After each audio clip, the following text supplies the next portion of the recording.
Hello नमस्कार दोस्तों, welcome back our official YouTube channel youth competition time. साथियों, official YouTube channel पे आप सभी लोगों का हार्दिक स्वागत है। साथियों, एक नए वीडियो और एक नए ऑफिशियल अपडेट के साथ आपके सामने आ रहे हैं। जी हाँ साथियों, ये जो ऑफिशियल अपडेट आया है ये एसएससी के द्वारा आया है। किसके द्वारा ये ऑफिशियल अपडेट जारी किया गया है साथियों? तो स्टाफ सिलेक्शन कमीशन के द्वारा ये ऑफिशियल अपडेट आपको शेयर किया जा रहा है। ये ऑफिशियल अपडेट किसके लिए आया है हम अभी आगे डिटेल में एनालिसिस करेंगे। साथ ही साथ हम इसमें ये भी ऑब्जर्व करेंगे कि इसका ऑनलाइन रजिस्ट्रेशन कब से हो रहा है, इसका लास्ट डेट क्या रखा गया है, क्या कोई फॉर्म में करेक्शन करने का भी डेट रखा गया है, हम उसको भी देखेंगे। साथ ही साथ हम ये भी देखेंगे कि इसका एग्जामिनेशन कैसे होगा, क्या ऑनलाइन इसका एग्जामिनेशन होगा या ओएमआर बेस्ड ऑफलाइन इसका एग्जामिनेशन कंडक्ट करवाया जाएगा, या फिर हम ये भी यहां पर देखेंगे कि एग्जामिनेशन किस मंथ में कंडक्ट करवाया जाएगा। उन सभी फैक्ट एंड सर्कमस्टांसेस को हम क्या करेंगे साथियों, यहां पे एनालिसिस करने का काम करेंगे। तो आप क्या करेंगे, आप इस वीडियो पे अंत तक बने रहेंगे जिससे कि आपको एक एक डिटेल इंफॉर्मेशन यहां पे आपके पास पहुंचता रहेगा। क्योंकि साथियों ये यूथ कंपटीशन टाइम है। ये क्या है साथियों? तो ये यूथ कंपटीशन टाइम है और यूथ कंपटीशन टाइम आपको हर एक डिटेल इंफॉर्मेशन क्या करता है, शेयर करने का काम करता है। तो देखिए साथियों, इस लोगो से आप लोग क्या है, इस लोगो से आप लोग भली भांति परिचित हैं। और ये लोगो कहां से आया है साथियों? तो स्टाफ सिलेक्शन कमीशन से आया है। ये लोगो आप देख रहे हैं। अब ये बात क्या कर रहा है, यहां पे जॉब की बात कर रहा है। जब हमारे पास यूपीएससी का अगर कोई एडवर्टाइजमेंट आता है तो हमें क्या देता है, वो हमें जॉब देता है। जब हमें स्टेट पीसीएस का कोई एडवर्टाइजमेंट आता है तो हमें क्या प्रोवाइड करता है, जॉब प्रोवाइड करता है। एज यूजुअल उसी तरह से यहां पे एसएससी के द्वारा कोई एडवर्टाइजमेंट आ रहा है तो ये हमें उत्सव मनाने का टाइम है, हमें खुश होने का टाइम है। इसलिए खुश होने का टाइम है क्योंकि हमारे पास क्या आ रहा है, इसके वजह से हमारे पास जॉब आएगा। और जो हम इस प्रकार के एलिजिबल कैंडिडेट रहेंगे तो हमको ये जॉब आसानी से मिल जाएगा। आगे चलते हैं और देखते हैं इसमें क्या नोटिस प्रोवाइड किया गया। जो इंपॉर्टेंट चीज है साथियों, सभी के सभी इंपॉर्टेंट चीज को हम क्या करेंगे, एक एक फैक्ट को यहां पे एनालिसिस करने का काम करेंगे। सबसे पहले आप देखिए किस पोस्ट के लिए निकाला गया है। तो सबसे पहले जेई के लिए निकालने का है। ये जो जॉब अपॉर्चुनिटी क्रिएट किया जा रहा है ये हमारे जूनियर इंजीनियर भाई साहब लोग के क्रिएट किया जा रहा है। किसके लिए क्रिएट किया गया है? तो जो भी डिप्लोमा जिन्होंने भी किया है उनके लिए ये जॉब अपॉर्चुनिटी क्रिएट किया गया है। तो हमारे जितने भी इंजीनियर्स के योद्धा हैं सभी के सभी योद्धा क्या करें, इस जॉब अपॉर्चुनिटीज को ध्यान से देखें। सिविल, मैकेनिकल एंड इलेक्ट्रिकल की बात करता है। किसकी बात करता है साथियों? सिविल की बात करता है, मैकेनिकल एंड इलेक्ट्रिकल की बात करता है। साथ ही साथ कर रहा है एग्जामिनेशन 2023 की बात कर रहा है। अब एक एक फैक्ट को हम यहां पर देखेंगे। कर date for submission of online application, कौन सा डेट रखा गया है ऑनलाइन एप्लीकेशन को सबमिट करने के लिए? तो सबसे पहले आप देखेंगे कि किस डेट से ये स्टार्ट किया गया है कि आप अपना ऑनलाइन एप्लीकेशन फॉर्म फिल कर सकते हैं। तो साथियों ये देखिए 26/7/2023 से लेकर के 16/8/2023 तक, मींस की 16 अगस्त तक आपको क्या दे रहा है, लास्ट डेट यहां पे प्रोवाइड कर रहा है। और साथियों आपको मैं एक चीज और बता देना चाहता हूं कि आपको लास्ट डेट का बिल्कुल भी इंतजार नहीं करना है। यह नहीं सोचना है कि मैं तो फॉर्म भरूंगा तो लास्ट डेट को भरूंगा, तो उस दिन आप भरेंगे तो उस दिन आप मान के चलिए कि आप परीक्षा से वंचित होंगे। तो मेरा यह भी मानना है और यूथ कंपटीशन टाइम का भी यही मानना है कि आप क्या करेंगे, आप समय से अपने फॉर्म को फिल करेंगे। क्योंकि समय से जब इसके बारे में आपको नॉलेज हो गया कि ये 26 तारीख से फॉर्म फिल किया जा रहा है तो क्यों आप लास्ट डेट का इंतजार करेंगे? लास्ट डेट का कभी भी इंतजार नहीं करना, हमें शुरुआत में ही करना है। साथ ही साथ यहां पे कह रहा है date of window for application for correction. किसकी बात कर रहा है साथियों? एसएससी है। एसएससी को ऑलरेडी पता है कि जब हम लोग फॉर्म फिल करेंगे तो गलतियां करना ही करना है और उस गलतियों को क्या करने के लिए, करेक्शन करने के लिए, उसमें अमेंडमेंट करने के लिए आपको टाइम दिया गया है। 17 अगस्त और 18 अगस्त आपको क्या दिया गया है, टाइम दिया गया कि इस 2 दिन में आप क्या कर सकते हैं, आप अपने फॉर्म में किसी भी प्रकार का अगर आपने मिस्टेक कमिट कर दिया है तो उस मिस्टेक्स के आप क्या कर सकते हैं, उस मिस्टेक्स को आप करेक्ट कर सकते हैं। साथ ही साथ यहां पर दे रहा है tentative schedule of computer based examination की बात करता है। किसकी बात करता है साथियों? तो जो कंप्यूटर बेस्ड आपका एग्जामिनेशन होगा, मींस की जो सीबीटी टाइप का आपका एग्जामिनेशन होगा, ये कैसा आपका एग्जामिनेशन कंडक्ट करवाया जाएगा? तो साथियों ये जो आपका एग्जामिनेशन कंडक्ट करवाया जाएगा ये कंप्यूटर टाइप एग्जामिनेशन आपका कंडक्ट करवाया जाएगा। उसी में क्वेश्चन आएगा और उसी में आपको क्या करना होगा, उसी में आपको रीड आउट करना होगा और अपने आंसर को टाइमली आपको क्या करना होता है, मार्क करना होता है। तो आपने ये भी देख लिया। और सबसे बड़ी चीज ये है कि आपका जो एग्जामिनेशन कंडक्ट करवाया जाएगा इसी ईयर कराया जाएगा, अक्टूबर में ही करवाया जाएगा। कब करवाया जाएगा साथियों? अक्टूबर के मंथ में ही आपका एग्जामिनेशन कंडक्ट करवाया जाएगा। और ये आपके लिए क्या है, ये आपके लिए पॉजिटिव न्यूज है। क्या है साथियों? ये आपके लिए पॉजिटिव न्यूज है क्योंकि जब ये 2023 में इसका प्रिलिमिनरी एग्जामिनेशन कंडक्ट करवा लिया जाएगा तो आपको क्या किया जाएगा, 2024 में आपका क्या कराया जाएगा, फाइनल सिलेक्शन भी एज यूजुअल, एज जितना पॉसिबल हो सकता है एसएससी है आपको फाइनल सिलेक्शन भी दे सकता है। आगे हम चलेंगे और आगे देखते हैं कि इस फॉर्म में क्या कहा जा रहा है। साथियों यहाँ पे गवर्नमेंट का ये स्ट्राइप्स है। अब गवर्नमेंट का क्या स्ट्राइप्स है कि यहाँ पे रिफ्लेक्टिंग क्या कर रहा है, जेंडर बैलेंस को यहाँ पे रिफ्लेक्ट कर रहा है। किसको रिफ्लेक्ट कर रहा है साथियों, ये गवर्नमेंट ऑफ इंडिया का है। कर है government strive to have workforce which, किसकी बात कर रहा है, रिफ्लेक्टिंग कर रहा है, reflecting gender balancing and women candidate are encouraged to apply. और जो फीमेल कैंडिडेट है, जो महिला है, उनको भी क्या किया जा रहा है, इनकरेज किया जा रहा है, उनको बढ़ावा दिया जा रहा है कि आप क्या करें, आप भी इस फॉर्म के लिए, आप भी एलिजिबल कैंडिडेट है और आप भी क्या करेंगे, आपको भी इस फॉर्म को फिल करना है। ये किसके लिए बता रहा है, ये फीमेल कैंडिडेट के लिए, वोमेन कैंडिडेट्स के लिए बताया जा रहा है। Are encouraged to apply means कि ये सिर्फ और सिर्फ मेल कैंडिडेट ही नहीं अप्लाई करेंगे, फीमेल कैंडिडेट को भी अप्रोच किया जा रहा है कि आप भी क्या करेंगी, आप भी इस फॉर्म को फिल करेंगी।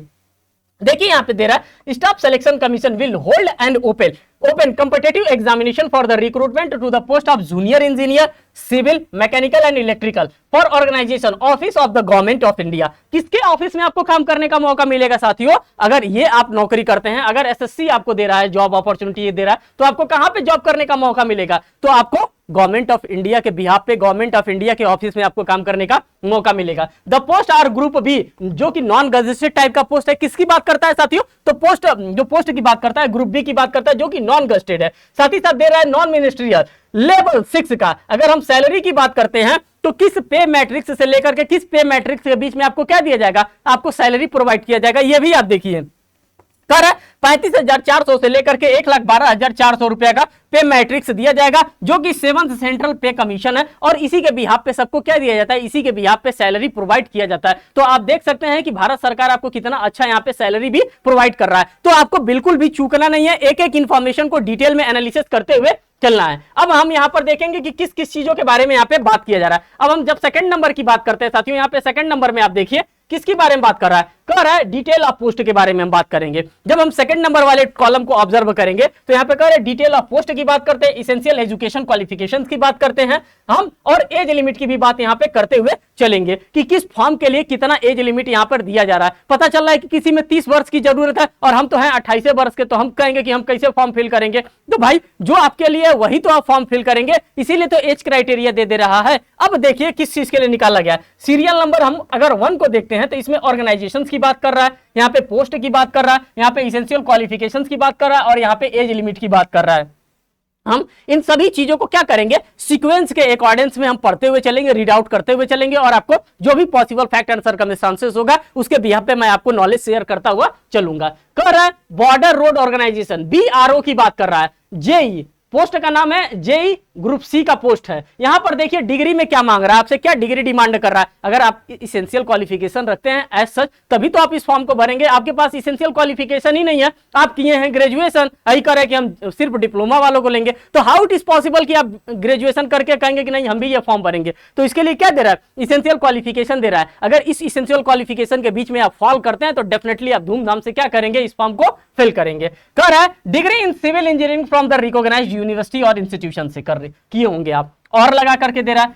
बीए वाले में कर रहा है 3 year diploma in civil engineering from a recognised university institutions and boards की बात करता है। बी वाले में कर रहा है 2 year working experience in planning execution maintenance of the civil engineering works की बात कर रहा है। अगर इस टाइप का आपके पास क्या है, इस टाइप का अगर आपके पास क्वालिफिकेशन है तो आप क्या करेंगे, इस फॉर्म को धूमधाम से फिल करेंगे। और एज की अगर हम बात करते हैं तो साथियों अप टू 30 ईयर आपका यहाँ पे दे रहा है, एज की बात यहाँ पे दे रहा है। इसी में सेकंड नंबर के पोस्ट की हम बात करते हैं तो जेईई एंड एम की बात करता है। इसमें किस टाइप के आपसे डिमांड कर रहा है, किस टाइप का आपका एजुकेशनल क्वालिफिकेशन की मांग कर रहा है, तो यहाँ पे कर रहा है डिग्री इन इलेक्ट्रिकल और मैकेनिकल इंजीनियरिंग। किसकी बात कर रहा है साथियों, डिग्री आपके पास होना चाहिए, किस टाइप का डिग्री होना चाहिए, तो आपके पास इलेक्ट्रिकल डिग्री होना चाहिए और लगा है, और मैकेनिकल इंजीनियरिंग में फ्रॉम अ रिकॉग्नाइज्ड यूनिवर्सिटी और इंस्टीट्यूशन से आपके पास क्या होना चाहिए, इस टाइप का डिग्री होना चाहिए, और यहाँ पर लगा है। और के बाद देखिए ए वाले में क्या कर रहा है, 3 year diploma in electrical automobile mechanical engineering में आपने क्या किया होगा, तभी आप इस फॉर्म को क्या कर सकते हैं, आप इस फॉर्म को फिल कर सकते हैं। आगे चलते हैं, आगे देखते हैं आगे और क्या इंफॉर्मेशन आपके लिए शेयर किया गया है। तो उसी का आधा पार्ट यहां पे आ रहा है, from a recognised university institution board and B वाले में कर रहा है 2 year experience in the planning execution maintenance of electronic और मैकेनिकल इंजीनियरिंग वर्क्स की बात कर रहा है। और इसमें भी एज की अगर हम बात करते हैं तो साथियों 30 ईयर ही आपसे क्या मांग रहा था, 30 ईयर ही इसमें भी एज की डिमांड की जा रही थी। आगे हम बात करते हैं सेकंड नंबर वाले पोस्ट में। जब सेकंड नंबर वाले पोस्ट की हम बात करते हैं तो यहाँ पे किस चीज के लिए बात कर रहा है, तो कर रहा है सेंट्रल पब्लिक वर्क डिपार्टमेंट। किसकी बात कर रहा है साथियों, तो central public work department CPWD की बात करता है, जेई ग्रुप सी की बात कर रहा है, जेई की बात कर रहा है। अब इसका हम एजुकेशनल क्वालिफिकेशन को रीड आउट करेंगे और आपको बताएंगे कि किस टाइप का आपके पास एजुकेशनल क्वालिफिकेशन होना चाहिए। तो यहां पर देखिए कर रहा है diploma in civil engineering from a recognised university और इंस्टीट्यूशन। आपने क्या किया होगा, सिविल इंजीनियरिंग में रिकॉग्नाइज्ड यूनिवर्सिटी से आपने किया होगा, एज यूजुअल आपको ये चीजें पता है। यहां पे क्या हो रहा है, डिप्लोमा इन इलेक्ट्रिकल और लगाया है, देखिए बड़ा सा और लगाया है, और mechanical engineering from a recognised university और इंस्टीट्यूशंस की बात कर रहा है। और इसमें अगर एज की बात करते हैं तो अप टू 32 ईयर इसमें इस वाले पोस्ट में जो सेंट्रल वर्क डिपार्टमेंट है इसमें 32 ईयर आपसे क्या कर रहा है, एज की डिमांड यहां पे की जा रही है। नेक्स्ट की बात करते हैं साथियों, अगर हम थर्ड नंबर की बात करते हैं तो देखिए थर्ड नंबर वाले में क्या कर रहा है, कर है सेंट्रल वाटर कमीशन का पोस्ट यहां पे जारी किया गया। किसका किया गया है, तो सेंट्रल वाटर कमीशन का यहां पे पोस्ट जारी किया गया है, कमीशन का। जेई देखिए ग्रुप की अगर हम बात करते हैं कि किस ग्रुप के लिए किया गया साथियों, तो जेई और जेई यम के लिए किया गया है। अब सी और यम ये आपका डिपार्टमेंट है, अब आप जानेंगे कि ये जेई सी क्या कर रहा है और जेई यम क्या कर रहा है। अब देखिए यहां पे क्या आपसे डिमांड किया जा रहा है, कर है बैचलर डिग्री। सबसे पहले तो बात कर रहा है बैचलर डिग्री, बैचलर डिग्री आपके पास होना चाहिए, और बड़ा सा और लगाया है diploma in civil engineering from a recognised university और इंस्टीट्यूशन से आपके पास होना चाहिए। नेक्स्ट बात कर रहा है बैचलर डिग्री, यहां पे बैचलर डिग्री तो कर दिया, फिर साथ साथ और लगाया diploma in mechanical engineering from a recognised university और इंस्टीट्यूशन, और एज की बात डिमांड करता है। तो साथियों यहां पर भी आप देख सकते हैं 30 साल यहां पे भी एज की डिमांड की जा रही है। आगे हम फोर्थ नंबर वाले पोस्ट को एनालिसिस करेंगे कि उसमें किस चीज के लिए निकाला गया है और वो क्या कहना चाहता है। तो फोर्थ नंबर वाले पे हम आ गए साथियों, एक साथ हम फोर्थ नंबर और फिफ्थ नंबर दोनों को यहां पे एनालिसिस करेंगे। फोर्थ वाले में करा department of water resources river development and Ganga rejuvenation Brahmaputra board की बात कर रहा है, जेईसी की बात कर रहा है। इसमें आपसे क्या डिमांड कर रहा है, एजुकेशनल क्वालिफिकेशन की अगर हम बात करते हैं साथियों तो कह रहा है 3 year diploma civil engineering from a recognised university. और एज लिमिट की अगर हम बात करते हैं तो यहां पे भी आपसे क्या मांग रहा है, आपसे 30 साल का एज लिमिट मांग रहा है कि अगर आप 30 साल के बीच में हैं तो आप क्या करेंगे, आप इस फॉर्म को डेफिनेटली भरेंगे, बिल्कुल छोड़ना नहीं है। अगर आप छोड़ रहे हैं तो आप क्या कर रहे हैं, अपने एंड पे गलती कर रहे हैं, और आपको गलती करना नहीं है। अगर आपका सपना है कि सरकारी नौकरी आपके पास हो, 2024 के जाते जाते आपके पास सरकारी नौकरी हो, तो क्या करना है, धूमधाम से आपको इसको फॉर्म को भर रहा है। और आप ये समझ लीजिए कि आपको ये जॉब कहां पे प्रोवाइड कराया जाएगा, तो साथियों ये जो जॉब आपको प्रोवाइड करा रहा है ये गवर्नमेंट ऑफ इंडिया के ऑफिस में आपको काम करने का मौका मिलेगा, जहां पे सबका सपना होता है कि हम भी इस ऑफिस में बैठ करके क्या करें, इस ऑफिस में बैठ करके काम करें। इसीलिए मैं आपको इंफसाइज कर रहा हूं, बार बार मैं ये बातें कर रहा हूं कि आपको क्या करना है, आपको इस फॉर्म को फिल करना है। यहां पे फिफ्थ की अगर हम बात करते हैं तो फराका बारगेज प्रोडक्ट की बात करता है, जेईसी की बात करता है और जेईएम की बात करता है। इसमें देखिए एजुकेशनल क्वालिफिकेशन आपसे क्या डिमांड कर रहा है, तो कह रहा है diploma in civil engineering from a recognised university और इंस्टीट्यूशन और बोर्ड की बात करता है। और यहां पे एम वाले में कह रहा है डिप्लोमा इन मैकेनिकल डिप्लोमा। अच्छा देखिए सी का मतलब होता है साथियों सिविल इंजीनियर की बात करता है, और यम का बात का मतलब क्या होता है, मैकेनिकल इंजीनियर की बात कर रहा है। JE in mechanical engineering, JE in civil engineering. देखिए जे यम की बात करता है mechanical engineering from a recognised university और इंस्टीट्यूशंस की बात कर रहा है। और यहाँ पे भी हम एज लिमिट की बात करते हैं तो साथियों आप देख सकते हैं कि 30 ईयर यहाँ पे भी आपसे एज लिमिट की क्या कर रहा है, डिमांड कर रहा है। आगे हम चलते हैं, आगे 6 नंबर वाले कॉलम को हम यहाँ पे ऑब्जर्व करने से पहले हम थोड़ा सा स्लाइड को ऊपर कर लेते हैं, क्योंकि 6 नंबर वाला भी बड़ा ही है। देखिए 6 नंबर वाले की अगर हम बात करते हैं तो साथियों यहां पे दे रहा है मिलिट्री इंजीनियरिंग सर्विस की बात करता है। किसकी बात करता है, मिलिट्री इंजीनियरिंग सर्विस। और ये जेई इंजीनियर सिविल की बात कर रहा है, degree in civil engineering from a recognised university और की बात कर रहा है। 3 year diploma in civil engineering from a recognised university और यूनिवर्सिटी और बोर्ड।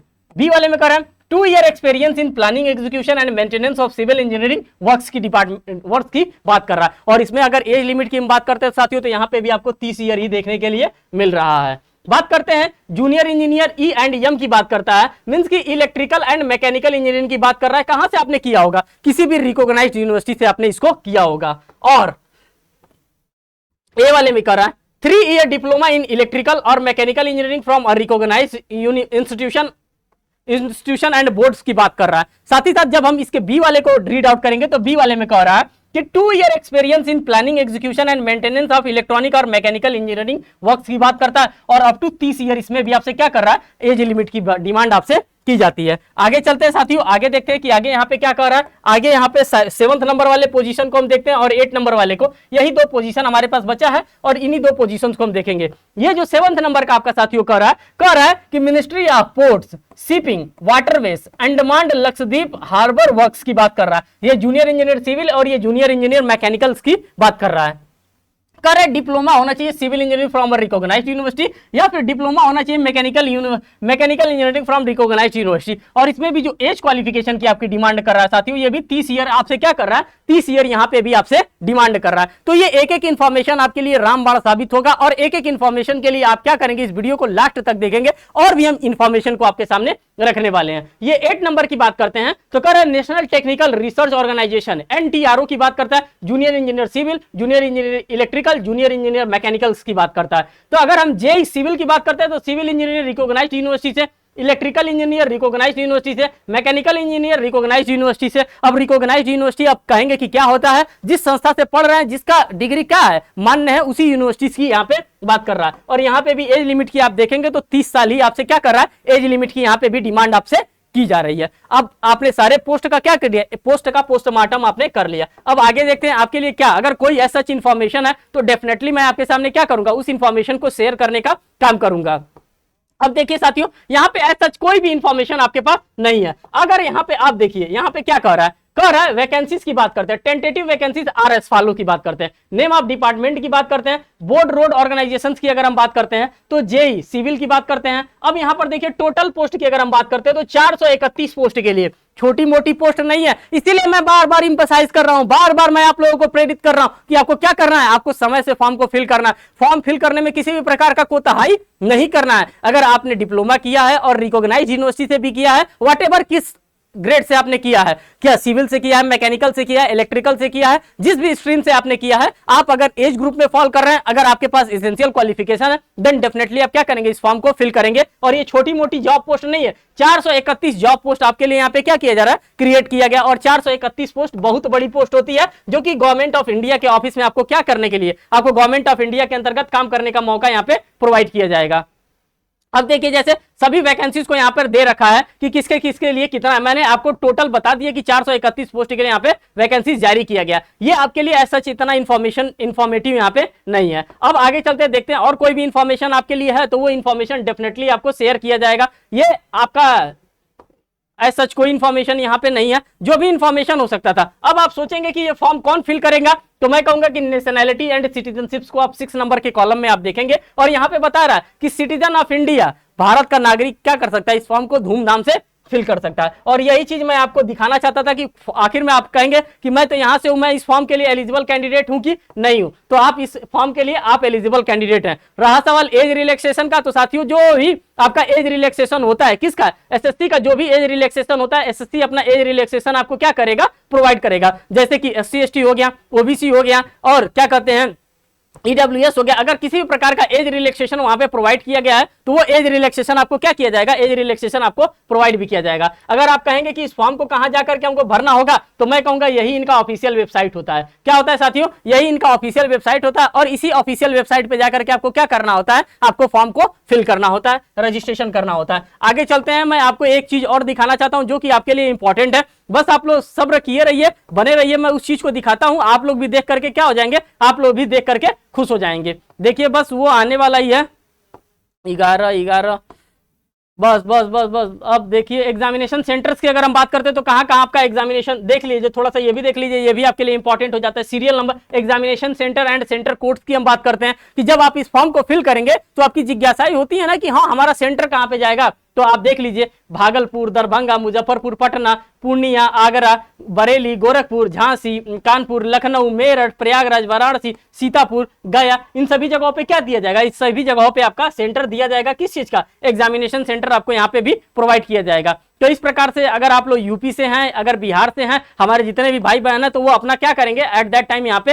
वो मिला लेंगे कि हाँ उनका सेंटर कहाँ जा सकता है अगर वो यूपी से या बिहार से हैं। अब देखिए साथियों, यहाँ पे स्कीम ऑफ एग्जामिनेशन मैं आपको यहाँ पे दिखाना चाहता था और यहीं पे मैं आपको लेकर के आना चाहता था 13 नंबर वाले पॉइंट पे, स्कीम ऑफ एग्जामिनेशन, कि क्या स्कीम होगा एग्जामिनेशन का, किस तरह से आपका ये एग्जामिनेशन कंडक्ट करवाया जाएगा। तो यहाँ पर देखिए 13.1 वाले कॉलम में, the computer based examination will be conducted in 2 paper as indicated below. एक पेपर फर्स्ट कराया जाएगा, एक पेपर सेकंड कराया जाएगा, जो कि सिलेबस होता है। और इस सिलेबस को जो भी छोड़ करके जा रहा है, सोच लीजिए वो अपने पैरों पे कुल्हाड़ी मार रहा है, क्योंकि जब तक आपको पता ही नहीं रहेगा कि हमको पढ़ना क्या है, तो आप क्या करेंगे, क्या पढ़ेंगे, हिंदी पढ़ेंगे? नहीं, यही पढ़ेंगे जो सिलेबस यहाँ पे आपको प्रोवाइड कर रहा है। तो यहाँ पे सिलेबस को देखिए और आप समझिए कि क्या क्या चीज आपसे पूछा जाएगा। यहाँ पे देखिए, कह रहा है पेपर्स की बात करता है, मोड ऑफ एग्जामिनेशन की बात करता है, सब्जेक्ट की बात करता है, नंबर ऑफ क्वेश्चंस की बात करता है और ड्यूरेशंस की बात करता है। किस किस चीज की बात करता है साथियों? तो इन्हीं सभी चीजों की बात करता है। अगर हम पेपर फर्स्ट की बात करते हैं तो ये सबसे तो पहले आपको कंप्यूटर बेस्ड एग्जामिनेशन कंडक्ट करवाया जाएगा।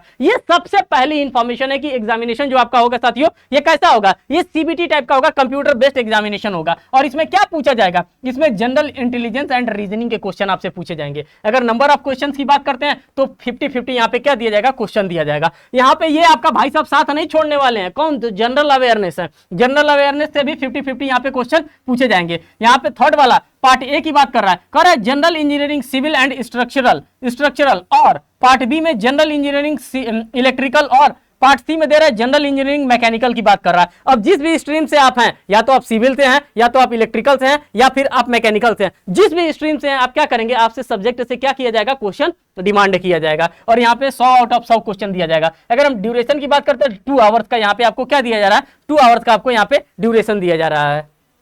तो ये चीज आपके लिए इंपॉर्टेंट था। तो आपको पता चल गया ना कि हाँ आपसे क्या क्या पूछा जाएगा। ये रीजनिंग भाई साहब आपका साथ नहीं छोड़ेंगे, जनरल अवेयरनेस ये जनरल होता है, ये बिल्कुल आपका साथ नहीं छोड़ेंगे। और रहा सवाल ये पार्ट थर्ड में, तो आप जिस भी सब्जेक्ट से हैं, जिस भी स्ट्रीम से, सिविल से हैं, मैकेनिकल से हैं, इलेक्ट्रिकल से हैं, व्हाटएवर आप जिस भी स्ट्रीम से हैं, आप क्या करेंगे, आप उसको यहाँ पे ऑब्जर्व करेंगे। अब यहाँ पे पेपर नंबर सेकंड को भी मैं आपको ऑब्जर्व कराना चाहूंगा। अगर पेपर सेकंड की हम बात करते हैं तो ये भी जो आपका एग्जामिनेशन होगा दोस्तों, ये भी सीबीटी टाइप एग्जामिनेशन कंडक्ट करवाया जाएगा, कंप्यूटर बेस्ड एग्जामिनेशन आपका ये भी कंडक्ट करवाया जाएगा। अगर हम पार्ट ए की बात करते हैं तो यहाँ पे general engineering civil and structural की बात कर रहा है, और पार्ट बी में कर रहा है जनरल इंजीनियरिंग इलेक्ट्रिकल की, और पार्ट सी में कर रहा है जनरल इलेक्ट्रिकल एंड मैकेनिकल्स की बात की जा रही है। अगर नंबर ऑफ क्वेश्चन की बात देखें तो 100 आउट ऑफ 300 यहाँ पे आपको देखने के लिए मिल रहा है। साथ ही साथ हम देखते हैं 2 घंटे का यहाँ पे भी आपको क्या किया जा रहा है, 2 घंटे का यहाँ पे भी आपको समय प्रोवाइड किया जा रहा है। तो साथियों ये जो भी डिटेल इन्फॉर्मेशन था, हर एक डिटेल इन्फॉर्मेशन के तह तक मैं गया और आपको एक एक इन्फॉर्मेशन आपके सामने यहाँ पे शेयर किया, जो कि आपके किससे था, जो कि आपके एसएससी से रिक्रूटमेंट से रिलेटेड था। साथियों ये जो इन्फॉर्मेशन होता है, ये इन्फॉर्मेशन एक स्टूडेंट के लिए बहुत ही इंपॉर्टेंट होता है, क्योंकि जब इसके बारे में उसको पता होता है तभी क्या होता है, उसका जो लेवल ऑफ अंडरस्टैंडिंग होता है वो दुगना हो जाता है। और इसी चीज को मैं आपको बार बार समझाने का कोशिश कर रहा था, इसीलिए फिर मैंने यहाँ पे इसका डेट ला दिया कि आपको पता चल जाए। आपको भ्रमित नहीं होना है कि लास्ट डेट पे ही हम फॉर्म भरेंगे। बहुत लोग होते हैं, हम कहते हैं हम तो लास्ट डेट पे भरेंगे, तो फिर लास्ट डेट पे भरेंगे तो आप अपना ही समझ लीजिएगा। तो ये साथियों ये था पूरा इंफॉर्मेशन जो कि यूथ कंपटीशन टाइम की तरफ से आपको प्रोवाइड किया जा रहा है। एक एक डिटेल में हम गए हैं और एक एक डिटेल को एनालिसिस हमने यहाँ पे किया है। साथियों अब आप लोगों की रिस्पॉन्सिबिलिटी है कि आप लोग अपने फ्रेंड सर्कल में इसको क्या करेंगे, इसको ज्यादा से ज्यादा लोगों के बीच में इसको सर्कुलेट करेंगे, जिससे ज्यादा से ज्यादा लोग इसका क्या ले सकते हैं, ज्यादा से ज्यादा लोग इसका लाभ ले सकते हैं। तो साथियों ये पूरा इंफॉर्मेशन था और इस इंफॉर्मेशन को आप लोग अब सर्कुलेट करना अब आप लोग की जिम्मेदारी है। तो और एक चीज और बताना चाहूंगा कि अगर आप लोग चैनल पे नए हैं तो साथियों चैनल को जरूर सब्सक्राइब करिएगा, वीडियो को लाइक करिएगा और बेल बटन दबाना तो बिल्कुल भी ना भूलिएगा, जिससे मैं कोई भी लेटेस्ट अपडेट आपके लिए लेकर के आ रहा हूं, कोई भी बुक का भी इंफॉर्मेशन मैं लेकर के आ रहा हूं तो सबसे पहले आपको मिले। फिर मिलेंगे नेक्स्ट वीडियो में नेक्स्ट अपडेट के साथ, तब तक के लिए धन्यवाद।